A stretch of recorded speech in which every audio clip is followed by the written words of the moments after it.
Welcome to the League of Women Voters Forum for the candidates in contested races for Campton Hills Village Trustee and Campton Hills Village President. My name is Patty Lackman, and I am the Voter Service Chair for the League of Women Voters of Central Kane County. I will serve as moderator for tonight's forum. The League of Women Voters is a nonpartisan organization that neither supports nor opposes candidates or political parties for any office. The League's purpose is to promote political responsibility through the informed and active participation of citizens in government. Providing this forum allows citizens to become better informed about the issues facing their community and to become better acquainted with the candidates running for office. We are happy to provide this service for the community. Tonight's forum is being live streamed on our Facebook page, League of Women Voters of Central Kane County, and being filmed by Audrey Karp from our Batavia local cable access television station, BATV. The tape will be posted on the websites of the League of Women Voters of Kane County, BATV, and the Illinois Voter Guide. Please note, the League of Women Voters is not responsible for verifying the accuracy of the statements that the candidates make in this forum. At this time, I would ask that you please turn off all cell phones and other electronic devices.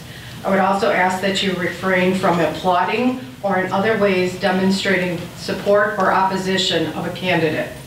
No campaign literature may be passed out in this room, nor can campaign paraphernalia be worn. This is a neutral forum. We're Switzerland here. Remember that everyone is here to learn more about the candidates and their positions rather than your opinions. No cards and pencils have been provided on which to submit your questions. Questions will be screened for duplication, clarity, and appropriateness. Questions must be directed at all candidates for the office. No candidate gets a specific question asked. They're being reviewed by our question reviewers, Sherry and Lona. And please signal a volunteer if you'd like a card. We have Jeff and Deb in the audience with little card packets. The candidates participating in today's forum have signed and agreed to the ground rules, which indicate the format and media policy required by the League of Women Voters, that no voice, image, or other duplication of the forum may be used in by any candidate's representative or campaign in any campaign advertising. No one else is allowed to film in here. They will each present a 1-minute introductory statement in the order determined alphabetically, and then the questions will be asked in a rotating manner. Closing statements will then be also for 1 minute, unless the response to the questions can be longer than a minute if the question is difficult. Please notice the timers. We have Kelly with her timing paddles over there.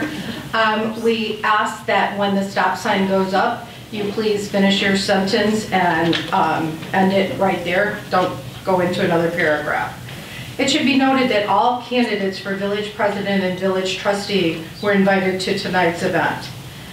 And it also should be noted that the League of Women Voters has an empty chair policy, which says that if only one candidate for a position responds that they will participate, then the person that responded yes gets an opportunity for a 3-minute statement to give an introduction to their platform.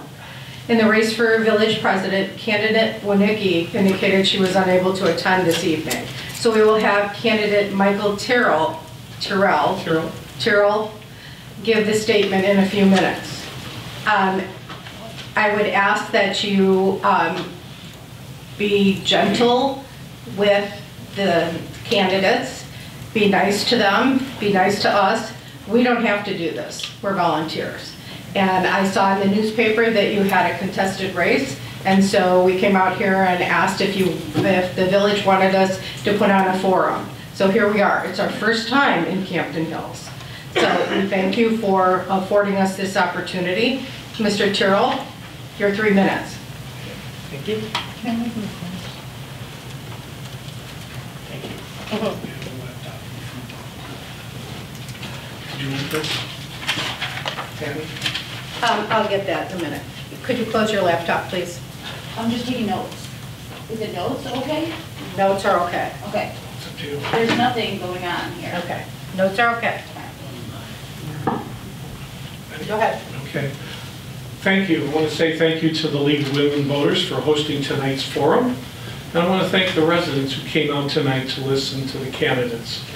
I am Mike Terrell, Village President. I am a 39-year resident of Campton. For 34 of those years, I've been active in numerous volunteer roles, including being part of the initial Campton Open Space Initiative, both through planning and acquisition. I'd like to speak tonight on where we are as a village and what we've accomplished in the past 4 years. The village of Campton Hills is in its strongest position ever. Our financial reserves have doubled in that time. We are fiscally strong. We have no debt. For the first time in 16 years, we are able to conduct all of village business in one location, right here in this building. Going forward, our board and committee meetings will be conducted here. Streamlining of records and processes to serve the public are nearly complete. The overhaul of this building was necessitated by the need for safety. I repeat that. It was necessitated by the need for safety. We need to separate it, or we needed to separate police functions, including lockups, from the common hallways and bathrooms used by our staff. Non-functioning HVAC units on the roof needed to be replaced. We've gone 3 seasons now with 1 out of 3 units, and space heaters just litter this office to keep people warm. Upon completion of this remodel, we will still be debt-free, and we will not have reduced our reserves by 1 cent. We are on a path to resurface more miles of road than ever in the past. We have the finest police department who engages with the public, performing many extra duties not performed elsewhere. We are one of 2 municipalities, one of 2 in the entire state of Illinois, with a fully funded police pension fund. There will be no future tax needed to make up for deficits. All that we have accomplished, we've done without municipal tax.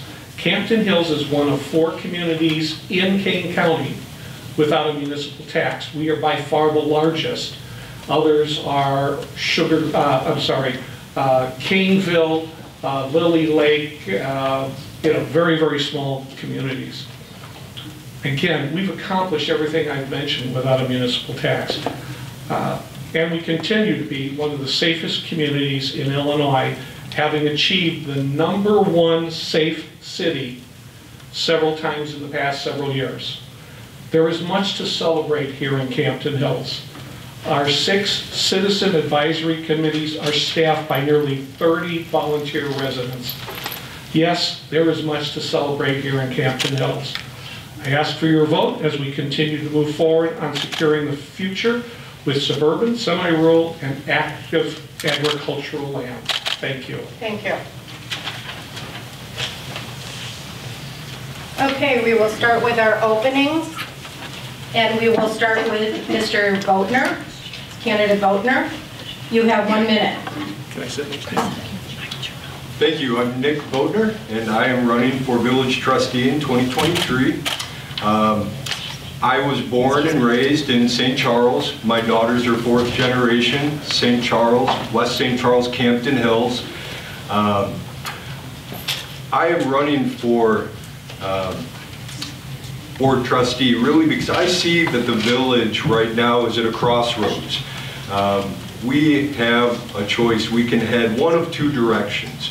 One, the fundamental reasons why the village was incorporated, to protect the rural way of life, to avoid the annexation and development of large communities that would have impacted our open spaces, our aquifers, traffic. The other path is what I see, we're really starting to rule and govern with an iron fist.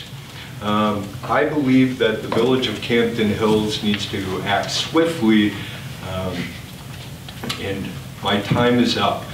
So vote for Nick Boatner, your candidate for Village Board Trustee. Thank you, Candidate Boatner. Candidate Burson. Thank you. I'm Janet Burson. I want to express my gratitude to the lead, the other candidates, and the voters for this event. I'm married with 2 children, 2 grandsons, and a third on the way. I'm a successful business owner and have lived in Campton Hills since 2015. Like all our residents, we love and cherish our unique combination of homes and open space. Sadly, our current board has failed the promise of Campton Hills. Unanimously passing a zoning ordinance that residents did not want was a power play that fractured our community and consumed vast amounts of the board's time. Meanwhile, our budget is ballooned, our roads are decaying, and water management remains the elephant in the room. As a community, we deserve better, and we can do better. Some trustees have served for over a decade, missing meetings or routinely coming late, failing to engage residents. It's time for some fresh faces that will actually show up.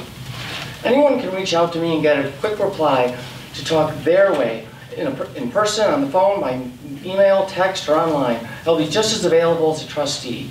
I'm in a sweet spot in my life where I can devote my time and passion to serving our community. I look forward to it. Thank you. Thank you. Candidate Capel. I'm Charlie Capel. I moved here with my wife and son in 1989 to take up a position at NIU University. I became involved with the Preserve Campton movement in the mid-2000s to stop Elgin's annexation of northern Campton Township. I testified as an expert witness at the Elgin Council and at the Zoning Commission, challenging their claim that this was smart growth, and instead I argued that it was urban sprawl. I then became involved in the incorporation movement, researched the municipal finances that were necessary to run this village by repatriating our taxes that are paid to other bodies. I then served as a first trustee appointed by the court, and I helped establish the police department. I was part of the police safety, public safety committee. We researched the community needs for policing, compared it to other municipalities, and predicted that we could run the village police department and maintain our low level of crime and institute a community relations style of policing that respected citizens and generated public trust in our police department. All those goals have been accomplished. Thank you. Candidate George. Good evening. My name is Susan George. Thank you for being here with us tonight. I really appreciate the opportunity to meet many of you, and I have been honored to be able to be trustee for several years here at the Village of Campton Hills. Like Trustee Capel here, I have served initially before it was a village with being helpful with an open space in preserving that throughout Campton Township while we were unincorporated.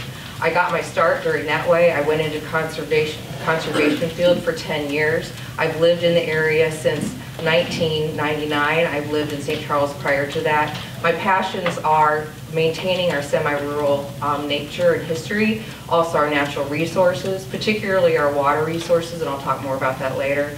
Our zero municipal tax, bringing your revenue of your taxes that have gone to the state back to you, as well as to the county, our fair share of revenue, and continuing to enhance our emergency preparedness, which is critical. Thank you. Candidate Morgan. I'm Timothy Morgan. I'm also own my own business in Naperville, which we import and export in over 35 countries. The reason I'm here is I'm probably the youngest resident here for years of living here. I've only been here 6 years. My wife has been in Campton her whole life. We moved out here for the open space and the rural environment. And when you start to look at some things that are happening in the community, I was really taken back by the zoning laws. For instance, in my house, I can have 6 horses now, but I can only have 3 dogs. So it sounds like there are some wrong things that were put together when it comes to the zoning. I would appreciate you take the time, look at my website. You can see some of the things I've done for the community, working with K9 CODA, working with Campton Open Space, also working with the Kane County Highway District as we go around and clean up trash. Thank you very much. Vote Tim Morgan. Thank you. Candidate White-Eagle. Good evening, everyone. It's wonderful to see so many people here tonight, and I want to thank the League as well as every resident for coming out. Our active citizenry is one of the reasons why I'm so excited to be considered again as a candidate for trustee. Thoughtful decision-making. That's really what we need right now because our entire country is at a crossroads. I strive to make sure that I'm part of an informed electorate so that I'm true to the oath that we take as officers in public service. Let's talk about that for a minute. The oath we take as trustees articulates that we uphold the Constitution of the United States, the Constitution of the State of Illinois, and all the rules and regulations in the municipality which we find ourselves. State of Illinois, our Constitution here says, we will provide for the health, safety, and welfare of the people, maintain a representative and orderly government, and it goes on from there. So I'm going to stop right here because I just got the sign. Thank you. Question 1, we'll start with candidate Burson. What are your top 3 financial priorities for Campton Hills? Obviously roads, police, and those have been our top 2 priorities for years. And after that, we have to make decisions about what comes next. There are some people that think that perhaps we should prioritize more administrative spending. I would suggest that that's probably not the right way to go. We have other challenges in this village besides managing our roads and our police pension fund. We have stormwater remediation issues. We have water supply issues. So I would suggest that beyond the roads and police, which are huge priorities, we should be looking at stormwater remediation and water generally. Thank you. Candidate Capel. The revenue that the village runs on are repatriated taxes. About 86% of our operating budget from the general revenue fund comes from repatriated taxes. That instills comes from the IML estimates of the local government distribution fund. That rate this past year was about 110. It's going to raise to about 130 next year as projected. That will enhance our revenues. We have very few degrees of freedom in how we can increase our spending anywhere. We take care of the roads. Those funds come from road and bridge and from the motor fuel tax, and those are basically pass-through funds. We get a penny, we spend a penny. The general revenue fund runs the police department, and it runs our village administration. The ratio there is about 3 to 1, police to administration. We can maintain our steady state. We have everything we need.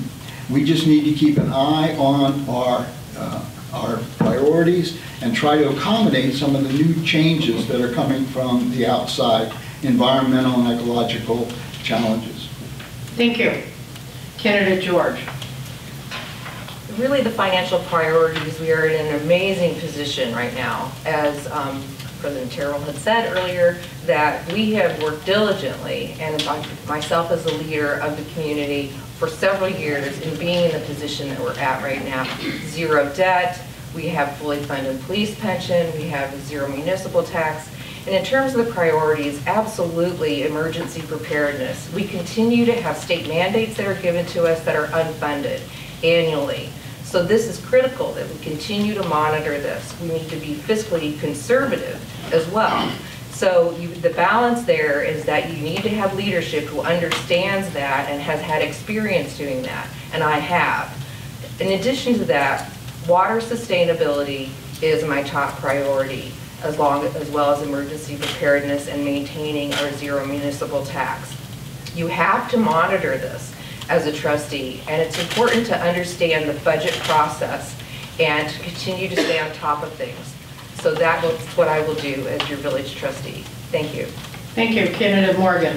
I think one of the highest priorities after we'd seen what happened with the train wreck in the past 30 days in another state, we really need to be concerned about our water and our environment. Secondly, I would have to say we need to take care of our safety.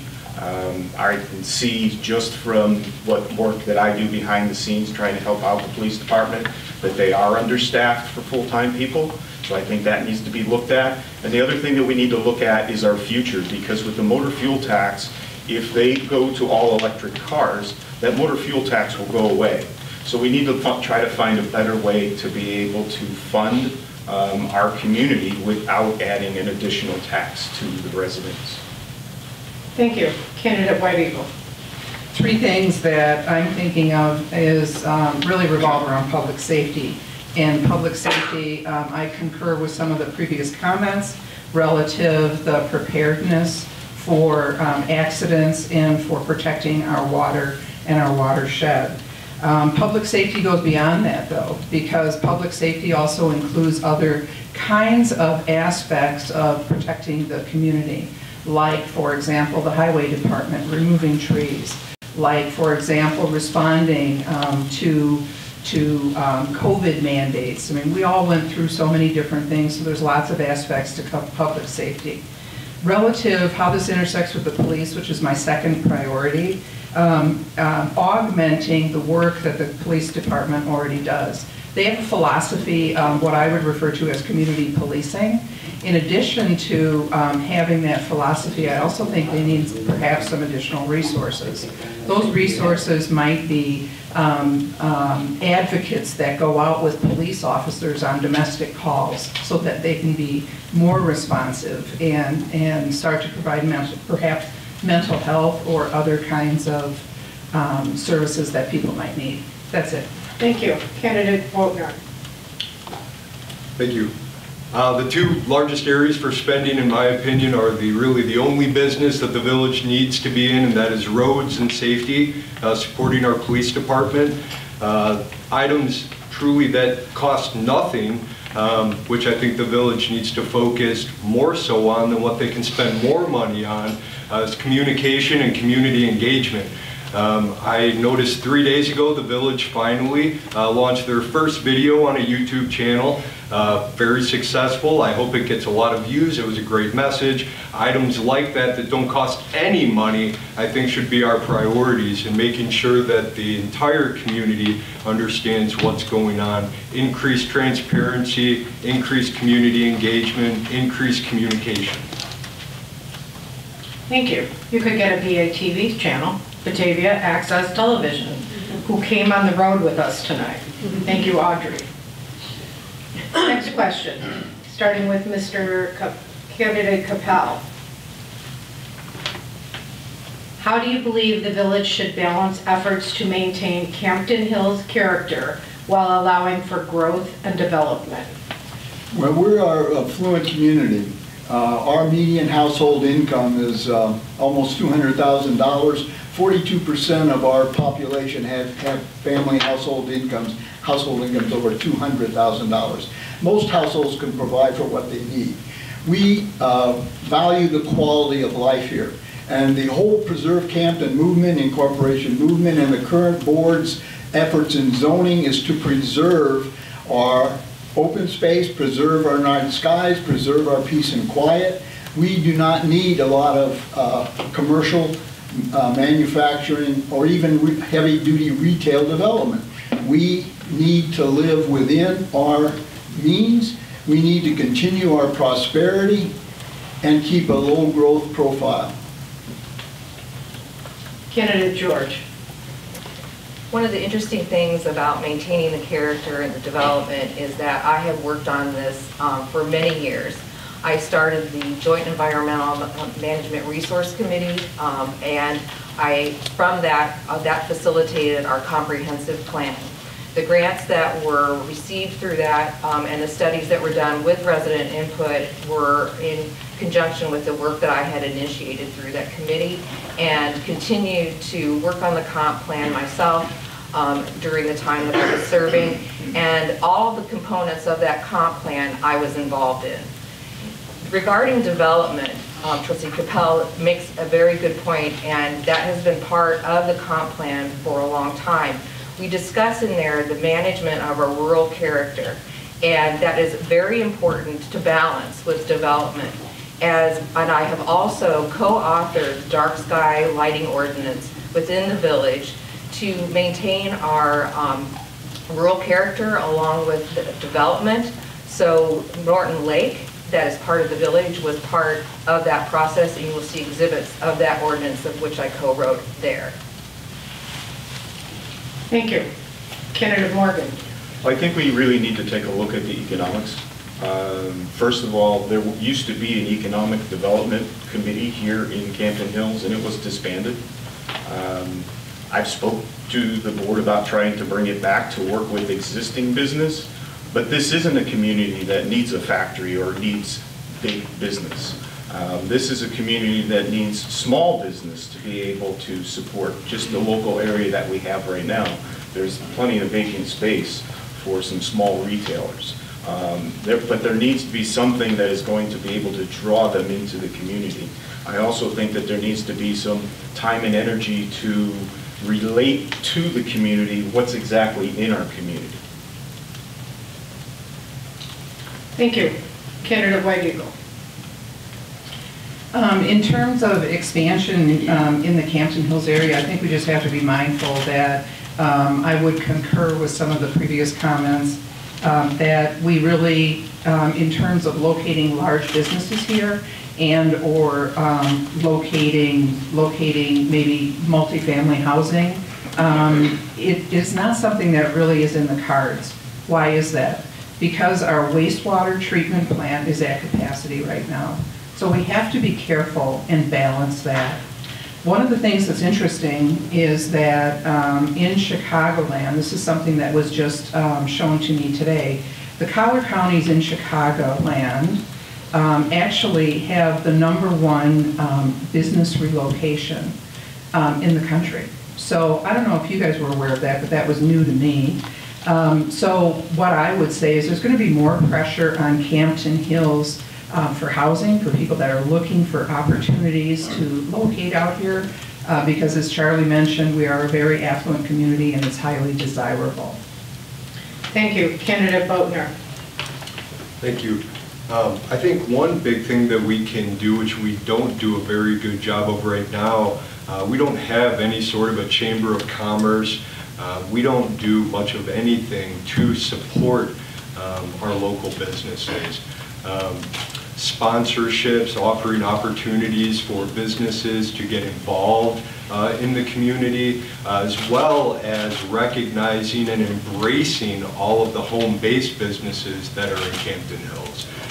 Right now, those home-based businesses, I think that they feel slightly polarized from the community. They're not embraced whatsoever, and there are hundreds and hundreds of home-based businesses here.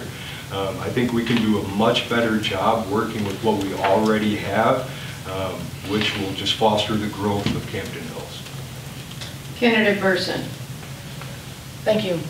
I agree with candidate Boatner that home-based businesses are particularly targeted by our new zoning ordinance. We do indeed have hundreds of home-based businesses, and the matrix that the village has not proposed, the matrix the village has ordained under which home-based businesses can operate is not at all consistent with the 21st century. Real estate development and economic development are completely different things. Real estate development in this area is almost completely foreclosed by the lack of water resources. Wastewater treatment is a relatively smaller factor. Less than half the village is served by the Wasco Sanitary District. So for the rest of us who are on well and septic, water is a bigger concern than wastewater treatment. When it comes to economic development, home businesses are really where it's at. We are not going to see significant retail development here, just like no other town in the area sees significant retail development. We need to develop our home-based businesses. Thank you. Starting with candidate George. What efforts do you support, if any, to address affordable housing in Campton Hills? Yes, affordable housing is definitely an issue right now. As we all know, it's an incredible situation in terms of the cost of living. So affordable living is something that needs to be explored. We also are in a situation where we have a number of different areas within the village in which you can currently live, and it's just a matter of reviewing that. But at the same time, I think the point has to be well taken with regards to development. We don't have an opportunity right now to expand in Campton Hills due to the wastewater situation. So when it comes to housing, what we have is pretty much what we're going to have until something changes. And that purview is not under village control. That is under the Wasco Sanitary District's control. So at this time, unfortunately, we're going to need to live within the area that we have and be able to facilitate discussion in that within that realm. Thank you. Candidate Morgan. I agree with what everybody said so far. There's no way to expand with affordable housing at this point in a large fashion because there's no way to be able to connect them to the water district. So we are limited in what we have the ability to be able to do. There are real estate here for sale, and there are vacant areas that there probably could be development, but first we're going to have to get water and sewer. Thank you. Candidate White Eagle.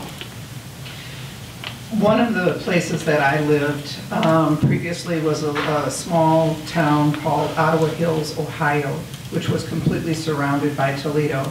Looked and felt a lot like Campton Hills, meaning estate homes and larger pressures, if you will, moving around that, because as I said, it was completely surrounded by Toledo, Ohio.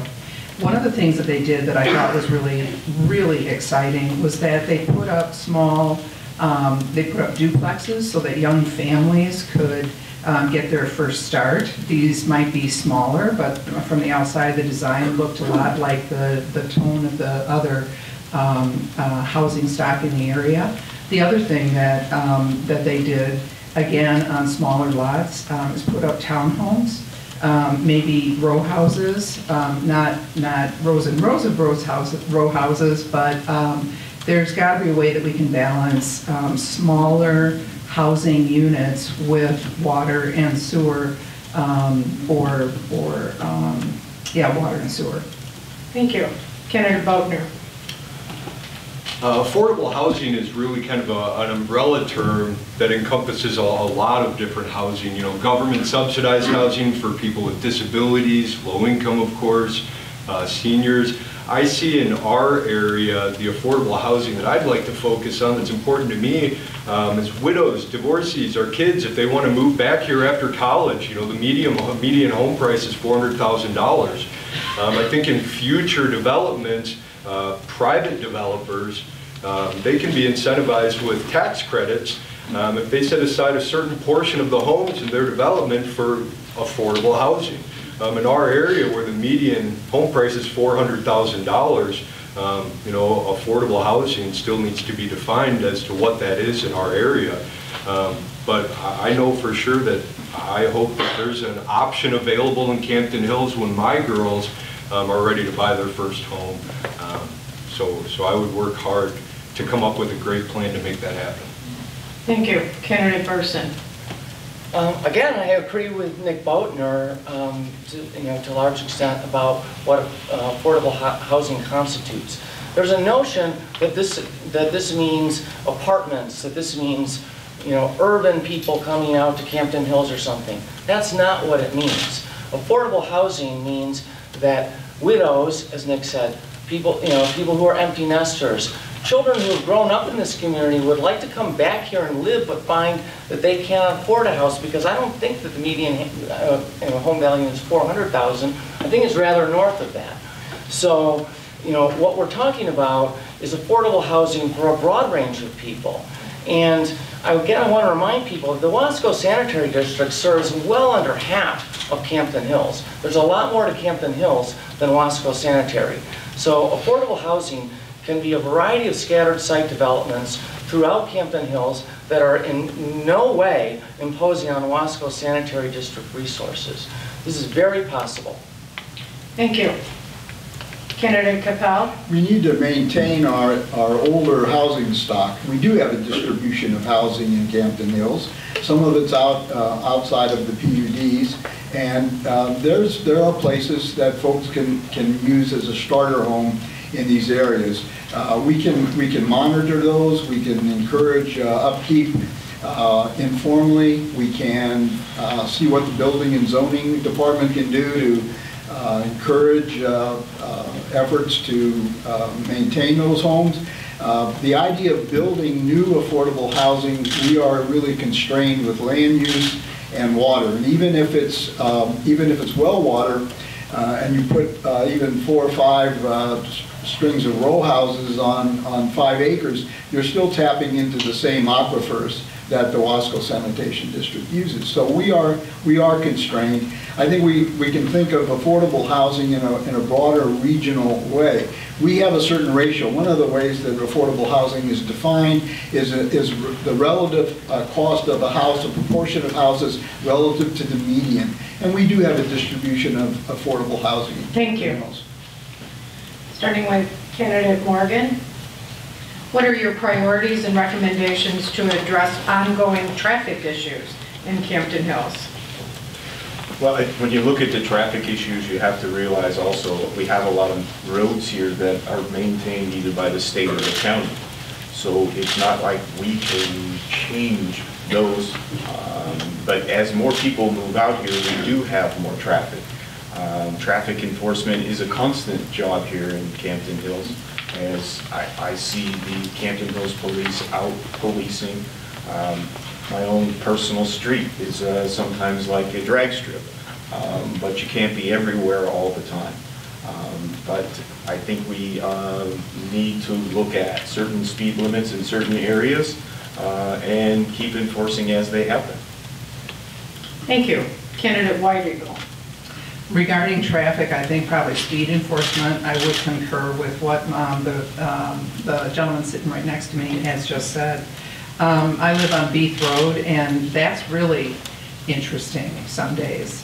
One of the other things that I think would be quite helpful is if we could establish bike lanes or somehow manage a way to accommodate the many, many bicyclists that come up and down, not just Beath Road, but also Campton Hills Road and then further west. I think traffic safety for those bicyclists is critically important. The other thing that's really cool about the bicyclists is that most of them have really expensive bikes, which means that they have money that they can spend in local communities stopping at to get water, get additional services that might be something to consider developing to provide support to bicyclists. Thank you. Candidate Boatner. Thank you. First and foremost, I would probably start with the folks that are out there dealing with the traffic every day, and I would consult with our police department.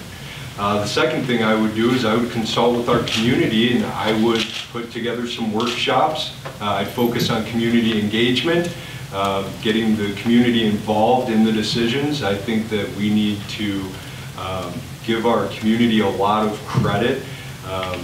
They have a lot of amazing feedback, a lot of thoughts on the problems that are going on with traffic and any other issues.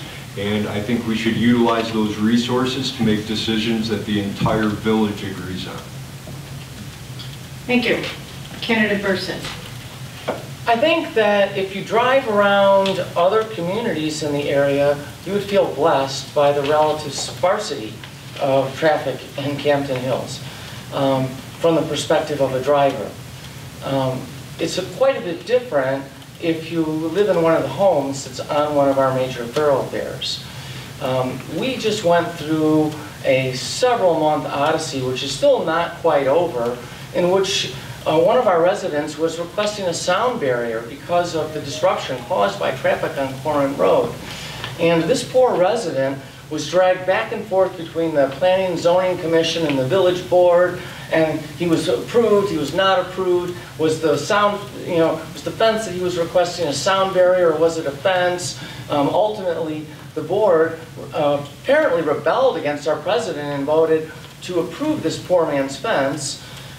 He still doesn't have it, by the way, because they didn't manage to finalize the technicality of approving it at the last meeting.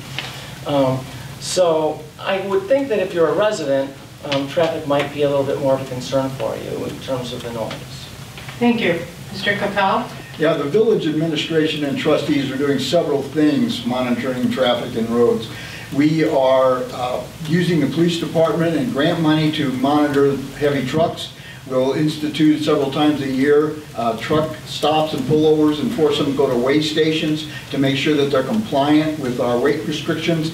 We supported the roundabout on Burlington Road that has slowed traffic and helped the flow out of the Prairie Lakes area.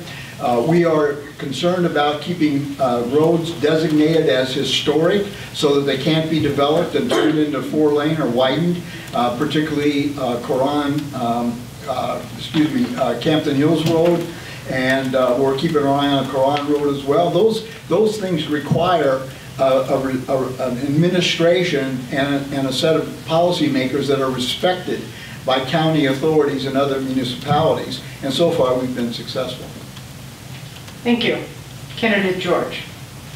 One of the nice things about having a local village is that you can come to the village and talk with a live person 5 days out of the week, as well as via email and phone.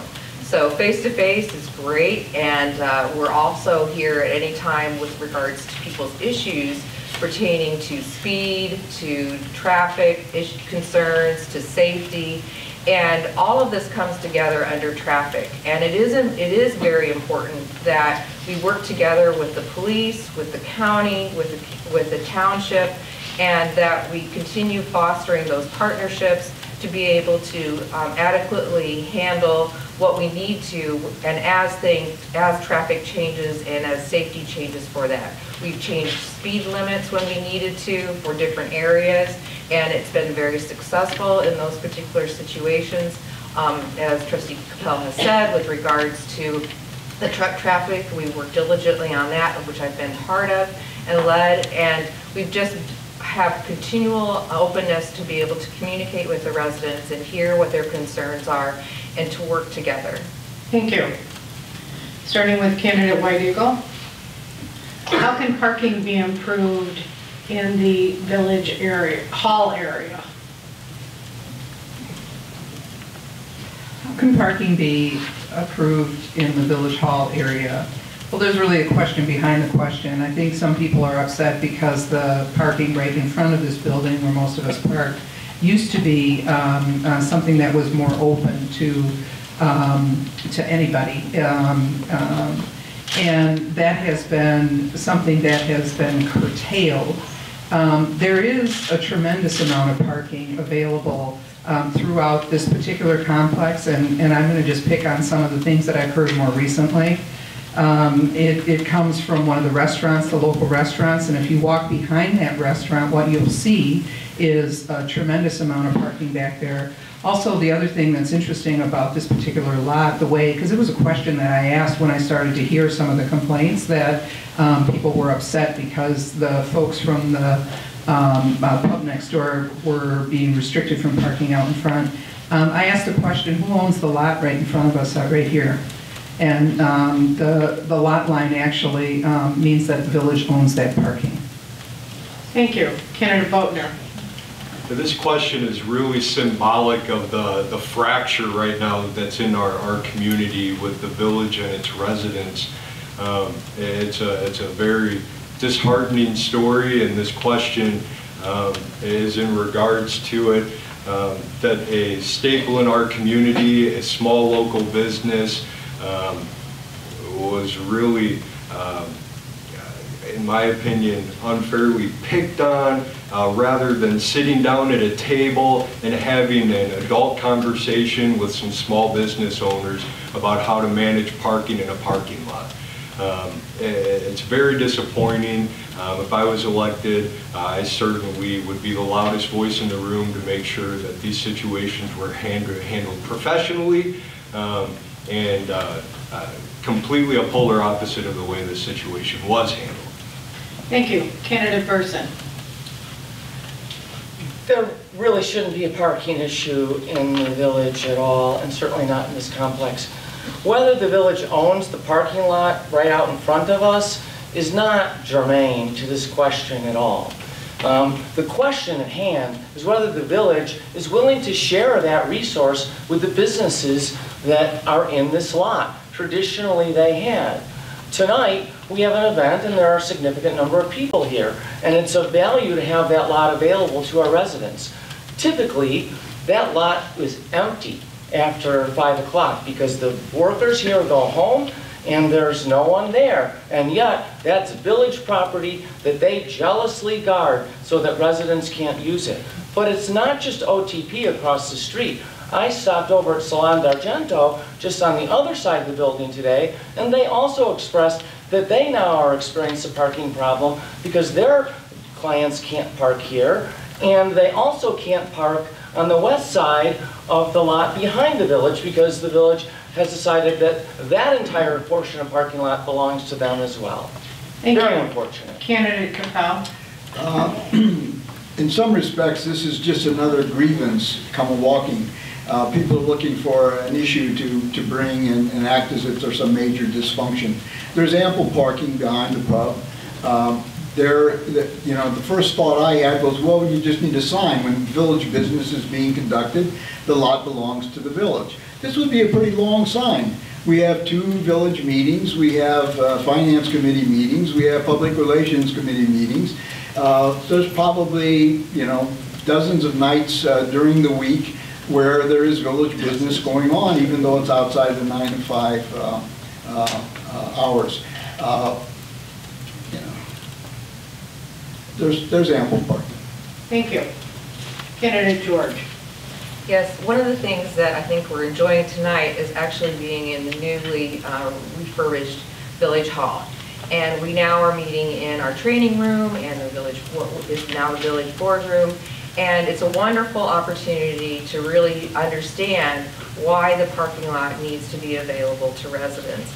And to, again, Trustee Capel's point, is that we do need to have the facility available to residents as their meetings come along. And we do have considerable meetings. The reality is that we've just started using our Village Hall the manner in which it was meant to be. So this is kind of preemptive situation, and we do need to make the facility and access available as well. Not to mention, again, emergency preparedness. The police are part of this facility. So there are cars coming and going from this lot, day and night. So there's more to it than just what you're initially thinking of a grievance from across the way. Thank you. Thank you. Candidate Morgan. I don't even think you have to look at it as a grievance. I think you need to look at it that everyone in this room is a resident of Campton Hills. That parking lot belongs to you. You should be able to use it for whatever that you need to use it for. But we also have to look, obviously, if there is an event going on here, there's going to be a limited amount of spaces that are going to be left over to be able to be used. But to put up traffic cones and to turn around and write tickets to residents or non-residents is not going to solve the problem. We all need to work together. Everyone in this room owns that parking lot. Thank you. Starting with Candidate Boatner. Are there any village ordinances that support having to preserve the quality of neighborhoods? For example, trash cans being left out from week to week, cars parked in yards, and things scattered across properties?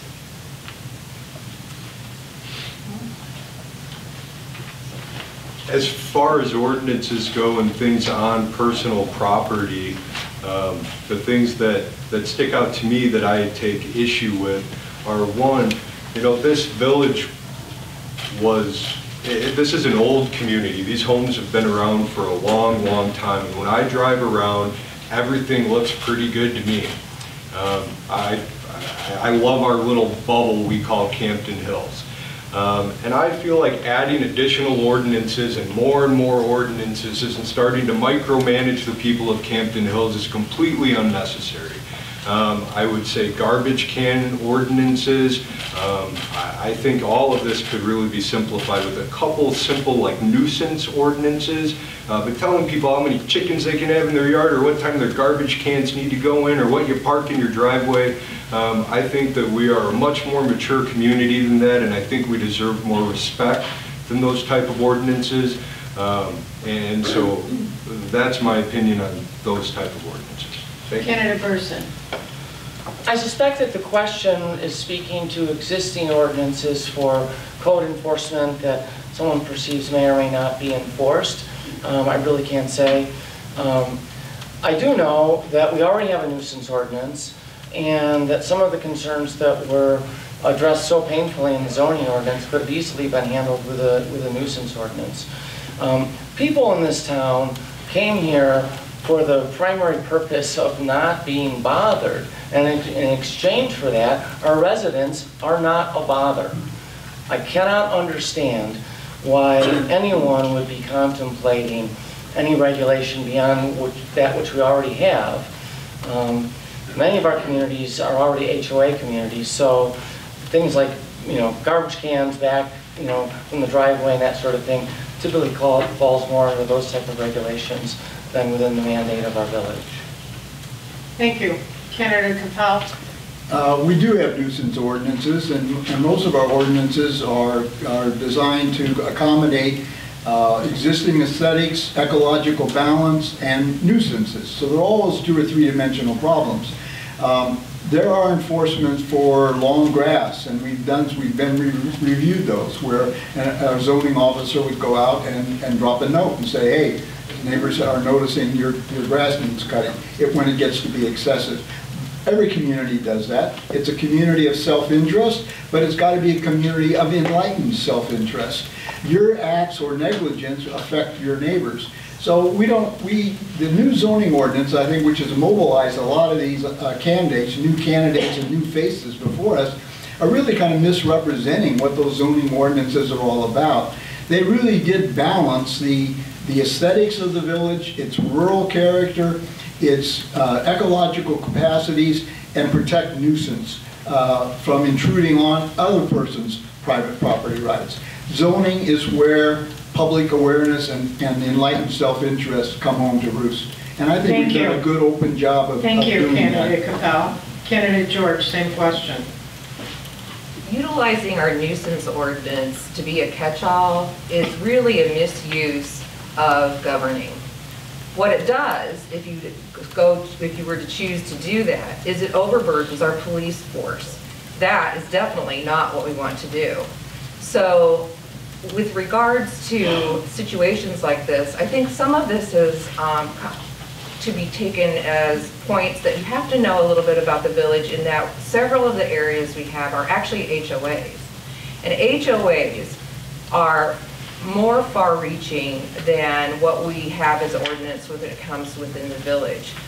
They do care exactly what vehicles you have and how many you have in your driveway. They do care where you place your garbage. So the ordinances that we have, in fact more recently our zoning ordinance, what we've done is we've actually improved the area with the zoning ordinance. The zoning ordinance was created in 1975. We've now expanded the agricultural options, and we have made it available for people to come to us directly. Candidate George. Candidate Morgan. Well, when you look at adding agricultural options, I think COVID was a good thing for a good wake-up call for every resident, because a lot of residents did go out to get animals, added dogs, added all kinds of things because they couldn't go anywhere and do anything. For the most part, if you go around the community, you'll find that most people, 95% of people, are protecting their properties. I don't believe it's as big as a nuisance problem as some people are making it out to be, to have to change a bunch of laws or ordinances to make the community more like an HOA. If you want to live in an HOA, live in an HOA. I moved from an HOA to come to Campton Hills, to be able to have some space, to be able to enjoy the space with my family, with my friends, and even my employees. So I don't think that some of the rules that have been put in place are really necessary. Thank you. Candidate White Eagle. The recent zoning ordinance that was passed really expanded the rights of residents.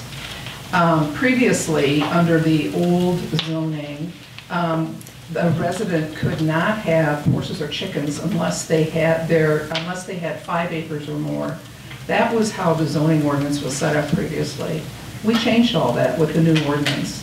So there are expanded rights that residents have now. In addition, protections regarding setbacks. And one of the other things that's interesting is that for the first time, we've really started to codify how it is that the village can go forward, knowing that we have to balance the rights of all residents. All residents. It means, and this is one of the things that we heard at our many, many hearings, some residents were excited about having 2 or 3 dozen chickens. Other residents were not so excited about having that kind of resident right next door to them. So the zoning ordinance is really meant to balance. Thank you. Starting with candidate Burson. What are your recommendations to make Campton Hills a more environmentally sustainable community? I think environmental sustainability for us is really going to revolve around water sustainability. It's been brought up a number of times. Open space, trees, these are things that our residents are taking care of anyway, the community is taking care of anyway. But water sustainability is a big issue. And the focus on the Wasco Sanitary District is ill-advised. Yes, we all draw from the same aquifers, but we don't all discharge our waste to the same place.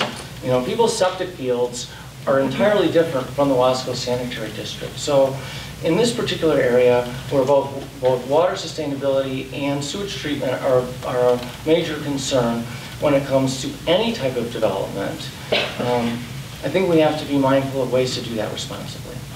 Thank you. Candidate Capel. Well, one of the great adages of urban planning and awareness is think globally and act locally. There are a few things we can do locally. One is we should really feature and accelerate our tree canopy. There's development that has cut trees. We have storms that are cutting trees. And people are going to be putting in solar. We need to make sure that somehow we keep our tree canopy. A half acre of trees will absorb the carbon dioxide of 1 fossil fuel driven car. So let's figure out a way to incentivize people investing in our tree canopy. The economy of the United States and the world is going to electrify. Sustainability also means provision of electrical power. We should encourage ComEd, providers of these utility lines, to serve the citizens and modernize the infrastructure so that we are not as vulnerable to power outages. We should somehow, we have no financial means, but we should somehow incentivize people to develop solar solutions to their energy needs locally. Thank you. Candidate George. With regards to environmental sustainability, it's been my honor to have initiated the Joint Environmental Resource Committee. And one of the things that actually came about from my leadership, being the chairman for that, is that we developed the Green Infrastructure Report. This Green Infrastructure Report is an incredible tool that I developed with the other partners in this committee to really be a guide for those of us in the board and in the Plan Commission to have a tool that we can go to and identify where our flooding is, where our setbacks need to be, where our flood zones are, all kinds of aspects in terms of our natural resources and the management thereof. It's the tool that we use when it comes to a resident that's here or a developer who's interested in developing, and really identify what comes first. Our environment, our natural resources have to come first, and that's what it is. And we need to update that. And so that's one of the things I'd like to do, and I've mentioned before numerous times about water sustainability. Candidate Morgan. I think one of the things that we can do when we talk about trees, as Charlie has mentioned, is we could thank King County for buying up as much land as that they've bought in Campton Hills, and also thank Campton Township Open Space, because they are maintaining the foliage for us. They are making sure that there is not developments in those areas as they maintain all that space. But at the same time, we do need to look at if our water system is at a capacity in the municipality downtown here. We're going to need to find a way to be able to expand that maybe in another portion of the town. So maybe we need to look at another area that we need to put the same type of system together and look at how can that be done with our largest landholders and probable developers that may want to come into the community. Thank you. Candidate White Eagle. This is exciting because in the 17 square miles that make up Campton Hills, one of the neat things, and this is where I would concur with Charlie Capel, think globally but act locally. Each of us has the possibility of doing things with our land that can contribute to sustainability. And so one of the things that I would say would be important, and this is something that was pretty exciting for me, I am restoring part of our land to the land that we're currently on, to oak savanna. And I don't know anything about how to make an oak savanna, but we do have resources. And so here's the suggestion. Put something on our village website so that we have a central repository for all the resources that are available to us as Illinois residents, King County residents, so that we know who to go to get guidance to learn a little bit more about those things that we can all do. Thank you. Candidate Botner. One, I would rely heavily on a water resource committee. Two, I would be leaning on the green infrastructure plan that the village has already developed. But three, and I think the most important thing, is working with the Campton Township and the Campton open spaces to educate the community on things that they can do to be more environmentally conscious. We need a stronger partnership with Campton Open Spaces. I would like to see the village plan events. You know, movies in the park, picnics in the park, get the community together, use it as an opportunity to educate the community on what they can do to help. Thank you. Thank you. This is the last question, and we'll start with Mr. Capel. What are the, then you get a minute and a half. What are the top 3 things voters should know about you which uniquely qualify you for the position of village trustee? Well, I've already reviewed my my history of defending and creating the village of Campton Hills and its environment. But I'll mention my academic background. I have a PhD from the University of Chicago. I have a 40-year career in professional research and university teaching and research as well. A lot of those studies were based on public policy. I won't go into detail, but they range from national issues like critical technology export to local crime in Dubuque, Iowa. I have a set of research skills that allow me to tap into information and organize it and make it useful to policymakers. Politically, I believe in deliberative democracy. There are several different forms of democracy. Deliberative democracy is one where truth and policy emerge from informed, respectful, fact-based discussion. And I promulgated that even when we formed the village. When we put together our village website, I was one of the ones insisting that every piece of information had to be sourced. We had to know where the source was so that people could independently confirm those fact claims. And deliberations are sometimes messy and inefficient, and some people who have sat in on our zoning meetings, you could see their eyeballs roll as we were struggling with trying to find out what facts were pertinent, what's the proper direction. but that is deliberative democracy, and I am an advocate of that. Thank you. Candidate George. One of the things I've actually been recognized as is open-minded. When we were reviewing the zoning ordinance, it was brought to my attention that an individual and some others felt that way in regards to an experience that I had with visiting a local resident's home and seeing firsthand what had been accomplished with regards to agricultural activities. And it was amazing. And I really felt empowered and also privileged to be able to share that experience. And in turn, learning from that, I was able to coordinate and have a consensus within the board and build that consensus to really change minds and be able to expand our agricultural uses within the village reasonably. So thinking outside the box, also being a forward thinker, being one that says, why not? Let's look into it, do our research. That's what I do. I'm a business owner. I've worked in the conservation field for 10 years. I manage a farm. I'm a wife. I'm a mother. I work for a nonprofit that helps the homeless, the developmentally disabled, and those needing behavioral health needs. I understand our community. I've been of great service to the community. I've been privileged and honored to have been elected, and I ask for your vote now, tonight, and I want to thank you very much for coming.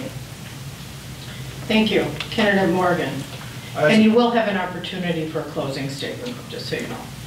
Candidate Morgan. As a business owner, you find very quickly that the only way you're going to succeed in business is to be a good listener. You need to listen to the residents. You need to not react. You need to be able to analyze both sides of the situation before there is any decision that's made. You need to research with the experts. I myself have a very long college background too. I graduated from the School of Hard Knocks. So I learned very quickly how to be able to be nimble, how to be able to analyze the situation. And since COVID, I'd have to say it's even harder for a business person when you start to look at supply and demand. And just as in a trustee position, I believe it's harder for a trustee to be a trustee because you have to be able to listen. There are a lot more things that are happening in a person's life today that was not in their life 3 years ago. So adding regulation that's going to turn around and cause harm or hardship for someone is something that really needs to be taken very strongly. We really need to work hard to listen to everyone in the community. The meetings that we had over zoning were great, but to be able to have someone come in and speak for 3 minutes and that's it, we need to bring some experts in to be able to do things like that. Thank you. Thank you. Candidate White Eagle. Thoughtful decision-making. Again, I want to start with what I mentioned previously. I strive to make sure that I'm part of an informed electorate so that I can be true to the oath that we officers have taken as part of our public service. So I hope to have another round at this because I've been at it for 4 years so far. As an incumbent, I'm proud of the positive and inclusive environment that our active citizenry use to discuss challenges and issues that face our village. Listening and innovative problem solving are qualities I bring to the role of trustee every single day. Formally, I have a bachelor's degree in science from Edgewood College in Madison, Wisconsin. Additional continuing education is with my MBA through a joint weekend degree program at the University of Wisconsin School of Business and Edgewood College. I was in a weekend degree program before they ever thought it would work. That's how old I am. I've worked for large, small corporations, and currently am sitting in an organization that is one that my husband owns. I serve as his director of finance, and we employ 130 people in this area. I volunteered throughout the course of my entire professional career. One of the other things, and you might well figure this out by my name, is that I'm also an Eagle Clan member for the Ho-Chunk Nation of Wisconsin. It means that from the time that I was small, a very small girl, what I heard was that it was important to remember that you were preparing to serve others. Thank you. Candidate Vogtner. Thank you. My background is education-wise in landscape architecture, which focused on community development. After that, I started a business from scratch, which I still operate today, several different brands. So my mindset is really how to problem solve, how to take a problem and come up with 10 different solutions and sit around with the committee and figure out what is the best solution. My heritage is 4 generations in St. Charles. My daughters are now growing up here in Campton Hills. There's nothing more important to me than protecting that heritage and giving my family the same experience that I had, that my parents had, that my grandparents had in this community. Out here in western St. Charles, Campton Hills, when I grew up, it was just out west. It's always kind of been the same. We don't want to change that. We want to keep Campton Hills what it always has been. That's so important, and that is the first and foremost the reason that you should vote for me to represent you as your board trustee. Thank you. Candidate Burson. Like many others here, I also am a successful business person. I founded a number of businesses that range from software development to one of the largest internet providers in the northeastern Illinois area, a company that we took all the way to the IPO stage, a company that manufactures hydraulic valves, a company that provides healthcare services. I think most of us here have these sort of baseline qualifications. But that isn't what makes you a good trustee. You know, it's been suggested more than once that that people that have already served have a certain type of expertise, that they know something that the rest of us don't know. That's not true. This is not that difficult. I can do this, you can do this. You know, I'm someone who chose to take up the reins and decide to do it this time, but anyone can do it. You know, so all it really takes is a determination to serve, a determination to actually work with people, to communicate with people, and to communicate like you want to be heard. You know, it's one thing to say that you notice people and that you allow comment and things like that, but when you're selling things to people, you want to make sure that they hear what you're saying. So those of us that come from the business side of things, we know how to communicate. We know how to actually draw people in. That's not what's happening today. That's what we need. Thank you. Now we'll start with closing, and we will start with candidate George. 1 minute. Thank you. I really want to thank you again for the opportunity to be with you tonight, and thank you for those of you who will be watching this online, as well as who are watching right now as we're streaming it. So it's a really important process that we go through, and that's the interesting thing about being a trustee. There are processes that are in place, that are legal processes that the village board has to follow. You're required to follow. We have to have a balanced budget. We have to allow a certain amount of time and for public comment.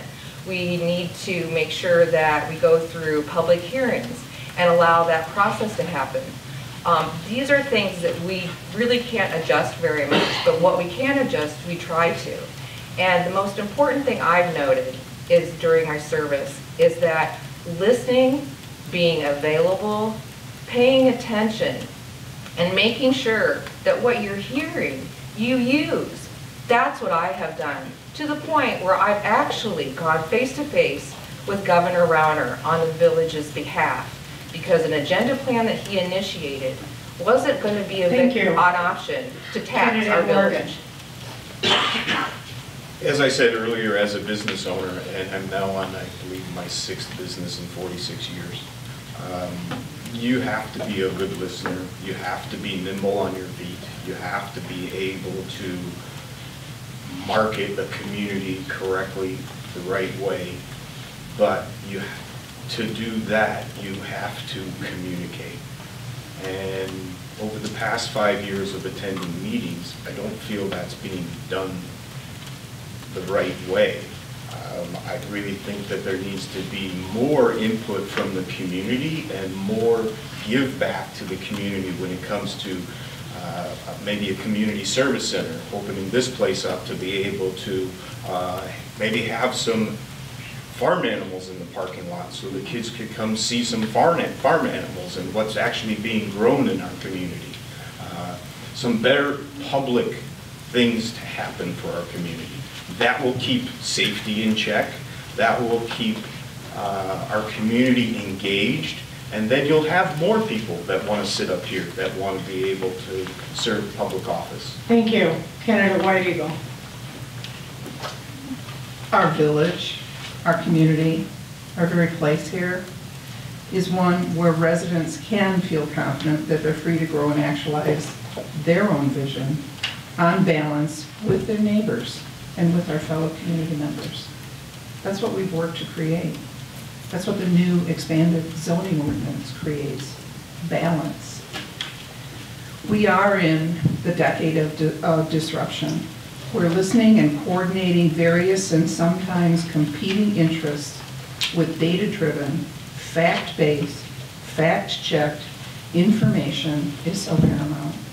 Structures are breaking down, and now's the time for real-world, solution-focused people. It's very easy to point out the problems. It's a little more challenging to come back with the solutions. And that's really what we're looking for, and I think what we've created in the community is dialogue. Thank you. Candidate Bodner. Thank you. Well, Campton Hills, it's time to make a decision. Campton Hills is at a major crossroads right now. Lots of polarization, a big fracture in the community. The current board is governing in a way that would be much more appropriate for our eastern neighbors, not appropriate for Campton Hills. I'm running. I want to preserve the heritage of Campton Hills. I want to keep the community rural. Everybody that I talk to, one, half they don't know what's going on, or two, they find out bits and pieces about what's going on. It is to the village's advantage to communicate with the community. Victories, or when there's topics of contention, to have those things ironed out in meetings, community engagement, through social media, through any form of communication that adds zero cost to village overhead. Vote for Nick Bodner, your candidate for Village Board 2020. Thank you. Candidate Burson. We're at a pivotal moment in the history of the village. Just 20, 30 years ago, other towns such as Wayne and St. Charles resembled Campton Hills. Today, they're barely recognizable. People who once moved to a semi-rural paradise lost it to career politicians, professional village staff, and development. The incumbent administration speaks of protecting our semi-rural heritage. They tell us that their plans to regulate us are how they protect us. Clearly, that is not true. When I knock on doors, every resident tells me that they assume such sweeping changes would involve a referendum. The village speaks of transparency, yet they refuse to offer 21st century vehicles for people to engage on their own terms. We must meet people where they are, including in their living rooms. Requiring residents to physically attend board meetings is so 20th century. I'm offering a fresh face, a ton of energy, and an absolute dedication to engaging with our residents. My opponents appear to be retiring into their positions, presuming that they can continue knowing what is best for us indefinitely. As a community, we deserve better, and I think we can do better. I look forward to doing the work of actually serving our residents. Thank you. Good day. Thank you. Mr. Capel. I come before the voters bearing no grievance or grudges or personal interest. I'm a public servant. I offer you a steady hand, a capable mind, and an empathetic personality. Please read through the entire ballot of trustees. We are not listed alphabetically. Save your last vote for me. Thank you. Thank you all for attending the forum. Your participation as a candidate and as a voter is essential to preserving our freedom and our country.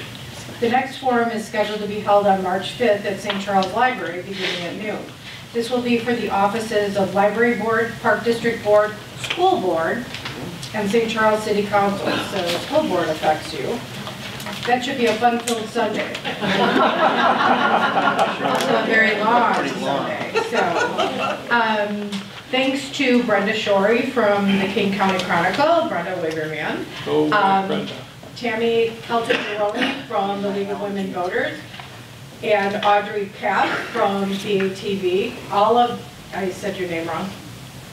Carp. I'm sorry, from Batavia Access Television for broadcasting this forum.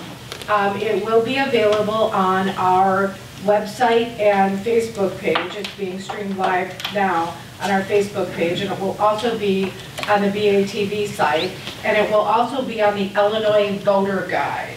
So some of you may have gotten questionnaires from the Illinois Voter Guide, so your answers will be on that. Thank you to the Village of Campton Hills for affording us this opportunity to host the forum in the new room. For more information, please check out League of Women Voters of Central Kane County. And I want to thank you for your attendance. Let's give these guys a round of applause.